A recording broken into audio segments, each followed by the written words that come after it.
Bonjour! Dans cette vidéo, nous allons voir la troisième et dernière partie des vidéos sur l'œil et les voies optiques et qui concerne les voies, le traitement et les troubles de la vision. Commençons par voir les voies visuelles. Le champ visuel ou le champ de vision est la portion de l'espace que peut voir l'œil sans mouvement de la tête. Lorsque la lumière entre dans les yeux, les rayons de lumière provenant de la moitié gauche du champ optique tombent sur la moitié droite de chaque œil, ce qui correspond à la partie médiale ou nasale de la rétine pour l'œil gauche et la partie latérale ou temporale pour l'œil droit. Et l'inverse se fait pour la lumière qui provient de la moitié droite du champ optique. À partir de la rétine, partent des fibres nerveuses qui représentent les axones des cellules ganglionnaires et ces axones vont former le nerf optique. Au niveau du chiasma optique, les neurofibres de la partie médiale ou nasale de la rétine de chaque œil croisent la ligne médiane pour aller vers le côté opposé et donc rejoindre les fibres temporales contralatérales, en formant les tractus ou bandelettes optiques. Chaque tractus optique contient donc les neurofibres issues de la partie latérale ou temporale de l'œil homolatéral et les neurofibres de l'œil contralatéral. Les deux tractus optiques contournent ensuite l'hypothalamus et font synapse avec des neurones au niveau du noyau géniculé latéral du thalamus. Ces noyaux latéraux permettent de maintenir la séparation des neurofibres qui a été faite au niveau de la rétine, mais combinent en même temps les informations rétiniennes pour l'envoyer à l'aire visuelle. À partir du thalamus partent des fibres nerveuses formant la radiation optique, appelée aussi tractus géniculo-calcarine, et s'étendent jusqu'à l'aire visuelle primaire du lobe occipital. Certaines neurofibres du tractus émettent des ramifications dans le mésencéphale, les unes vers les collicules supérieures qui constituent les centres visuels réflexes et permettent de contrôler les mouvements directionnels rapides des yeux. Un autre groupe de neurofibres provient directement d'un petit amas de cellules ganglionnaires au niveau de la rétine qui contient de la mélanopsie, qui est un photopigment ou pigment circadien. Ces cellules réagissent directement au stimulus de la lumière. Les neurofibres de ces cellules ganglionnaires s'étendent jusqu'au noyau prétecto qui envoie des potentiels d'action à l'origine du réflexe pupillaire et au noyau suprachiasmatique de l'hypothalamus qui joue un rôle dans le contrôle du rythme circadien pour synchroniser les changements physiologiques du corps avec l'environnement. Le corps géniculé latéral est organisé en 6 couches et chaque couche reçoit des informations, soit des projections directes ou croisées de la rétine. Les couches 1, 4 et 6 reçoivent les projections de la partie nasale de l'œil contralatéral, c'est-à-dire de l'œil opposé, alors que les couches 2, 3 et 5 reçoivent les projections latérales de la partie temporale de la rétine épislatérale, c'est-à-dire du même côté. Certains divisent aussi ce corps géniculé d'une autre manière. Les couches 1 et 2 constituent les couches magnocellulaires, contenant des neurones de grande taille qui reçoivent les projections des cellules ganglionnaires de type M, et les autres couches constituent les couches parvocellulaires et ils reçoivent des projections des cellules ganglionnaires P. Cette organisation, décrite comme une représentation point par point de la rétine, est appelée rétinotopie. Parlons maintenant du traitement visuel. L'information qui atteint normalement le cortex visuel primaire dans le lobe occipital est légèrement différente à celle du champ visuel, et ceci pour un nombre de raisons. D'abord, l'image détectée par la rétine est inversée de haut en bas et de gauche à droite. Au niveau du cerveau, l'image inversée est interprétée comme étant dans son orientation correcte. Les informations transmises de la rétine vers le cerveau ne sont pas seulement un enregistrement de l'activation des photorécepteurs, ainsi il y a déjà un début de traitement au niveau des couches nerveuses rétiniennes, et ceci par la présence de champs récepteurs différents et la présence des cellules horizontales et amacrines qui permettent notamment l'inhibition latérale et qui permet d'augmenter le contraste. Les différents aspects d'une image tels que la forme, la couleur et le mouvement sont séparés et projetés parallèlement vers des régions différentes du cortex et ils seront ensuite intégrés dans des régions visuelles supérieures pour permettre de percevoir une image complète. Enfin, du fait de la décussation des fibres nerveuses, c'est-à-dire la séparation des fibres au niveau du chiasma optique, le cortex visuel droit reçoit toujours l'information du côté gauche du champ visuel de l'œil droite ou gauche.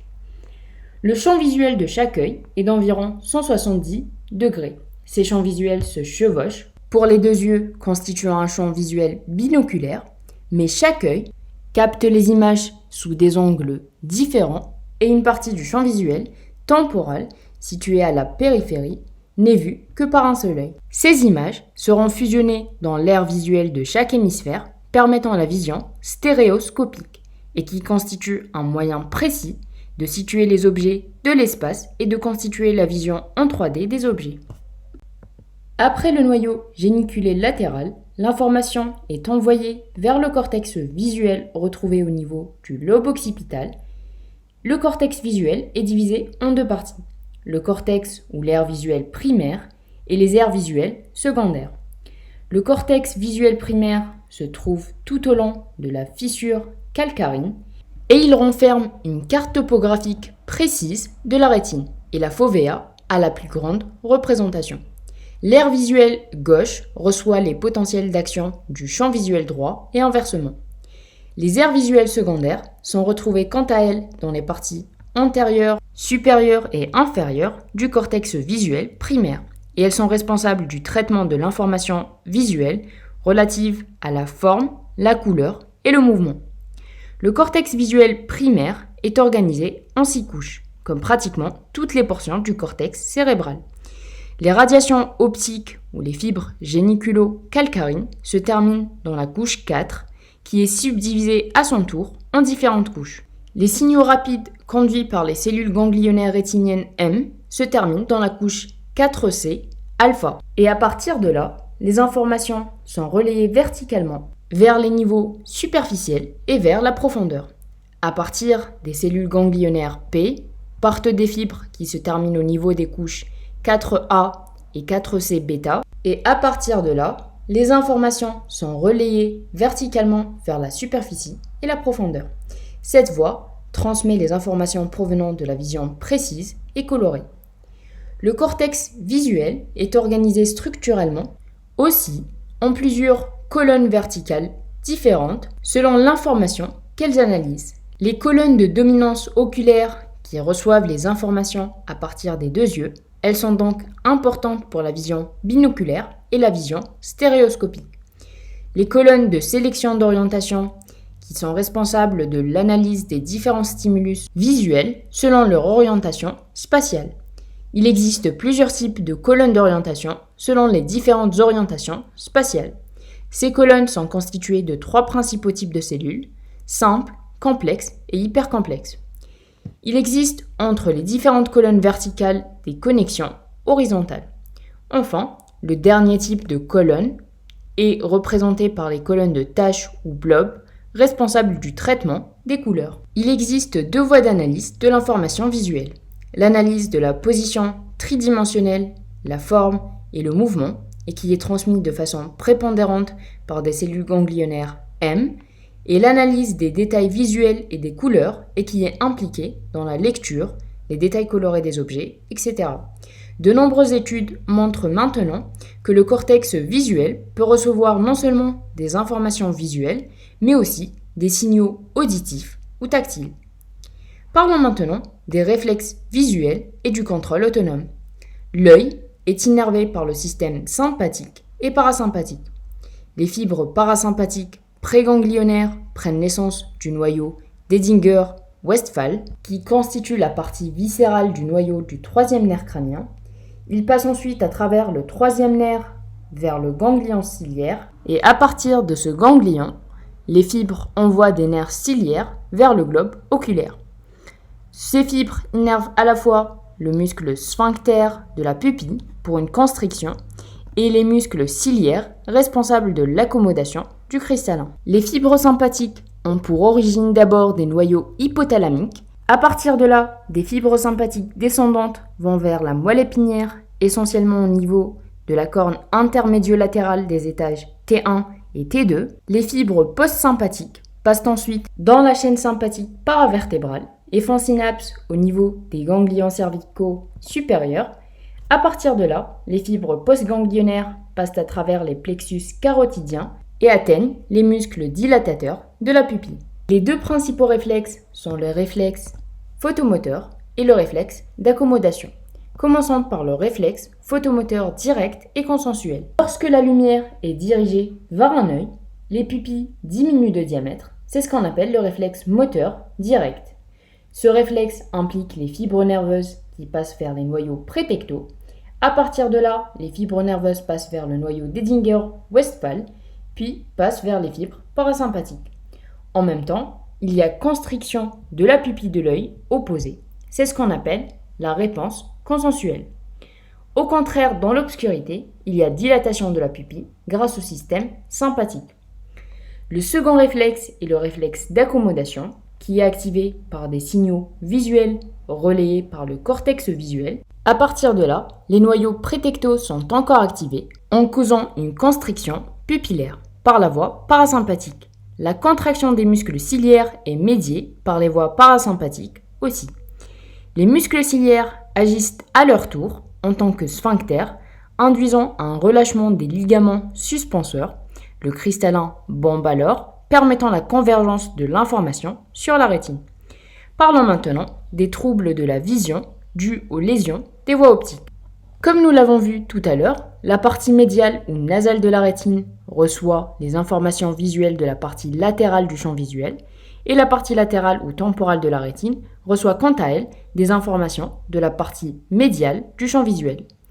Une lésion du nerf optique interrompt les voies visuelles et la voie motrice destinées aux muscles sphincters de la pupille. Elle induit donc une cécité du même côté de la lésion.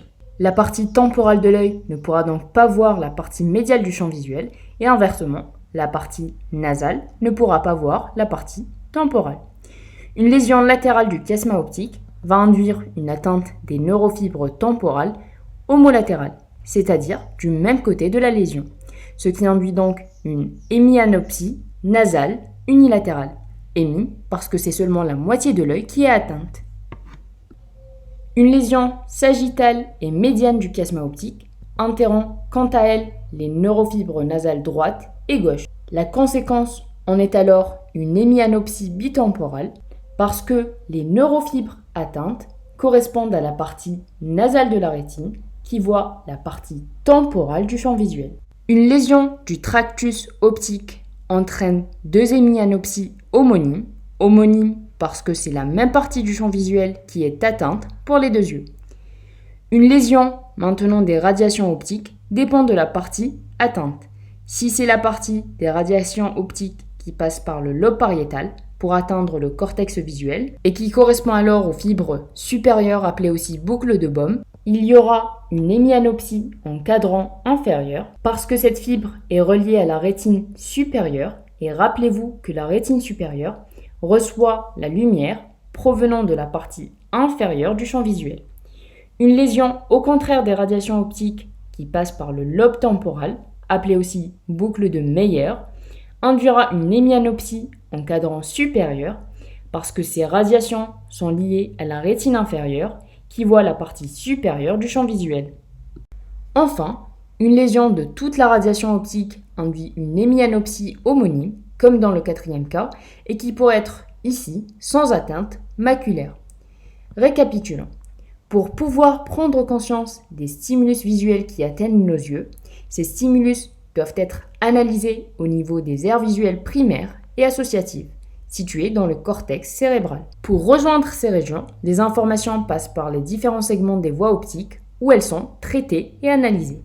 Donc toute lésion des fibres nerveuses de ces voies optiques peut induire un trouble de la vision. Voilà, c'est tout pour aujourd'hui. J'espère que la vidéo vous a plu. Si vous avez des questions, n'hésitez pas à les mettre dans les commentaires ou à me les envoyer sur mes réseaux sociaux. Et à la semaine prochaine.